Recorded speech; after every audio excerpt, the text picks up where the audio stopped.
Imagine a city planner preparing for winter. They know exactly how many miles of new roads the city just built. But to balance the budget, they have to answer a very specific question. How much salt do they actually need to order? To figure out what we will need in the future, we have to look closely at what happened in the past. Let's look at the data from 20 past winters.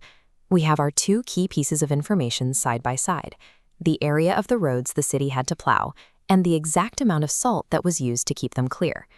This chart plots our historical data as an upward-sloping cloud of points. The bottom axis, roadway area, is our independent variable, the known quantity used to calculate. The side axis, salt concentration, is our dependent variable, the result we want to predict. We can see a general trend moving up and to the right, but a city budget requires an exact number. To get that, we need to find the straight line hidden inside this messy cloud of dots. That process is called simple linear regression. We cannot just guess where the trend line goes. Eyeballing it gives us lines that represent some points well but ignore others, potentially causing a salt shortage. Instead, we need a mathematical line of best fit. Think of the vertical distance between any single data dot and our line as an error. In statistics, we call this a residual. It is the gap between what actually happened in the past and where our line sits.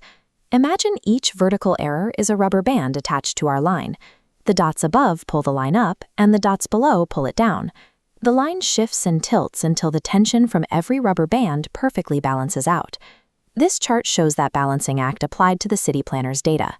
The technical name is the method of least squares. It calculates the specific path that minimizes the total distance of all errors across the entire dataset. Once the line is locked in, the random noise of particularly harsh or unusually mild winters fades away. We are left with the underlying relationship between the size of the road and the amount of salt used. This balanced line gives us something incredibly useful, a concrete mathematical rule. We can translate this into a simple equation.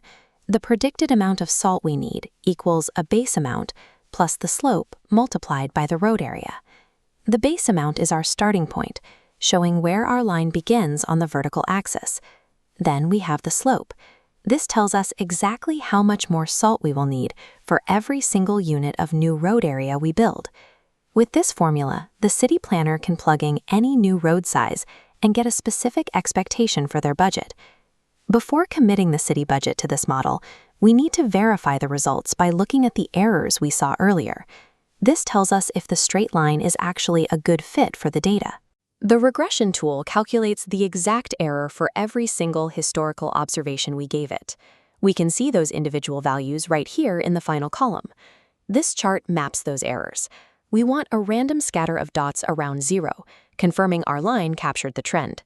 But if those dots form a widening funnel shape, error variance is changing. A simple straight line is missing a critical part of the story. Luckily, our roadway salt model passes the randomness test.